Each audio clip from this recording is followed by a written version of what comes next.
अस्सलाम वालेकुम। आप देख रहे हैं पाक ज़िम 24 न्यूज़। मैं हूं आपकी होस्ट शुमाइला खान। सक्कर से रिपोर्ट कर रहे हैं bureau chief Mohammad Latif Mughal. Pakistan railways employees फ्रेम यूनियन CBA सक्कर डिवीज़न का अहम इजलास ज़ेर सदारत मरकज़ी सदर शेख मोहम्मद अनवर के सक्कर रेलवे स्टेशन पर मुनक़िद हुआ।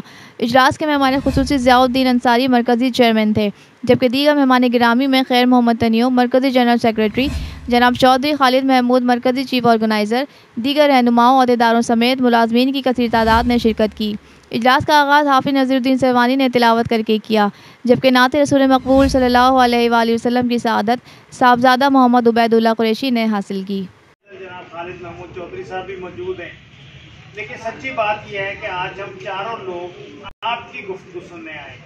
आपके जज्बात, आपके एहसासात क्या हैं, यूनियन में कौन कौन सी हमारी खामियां हैं जिसको दूर करना चाहिए और कौन कौन सी ऐसी अच्छी चीज़ें हैं जो इसमें शामिल करें तो इसमें चार चांद लग जाएंगे। ये हमारा आज का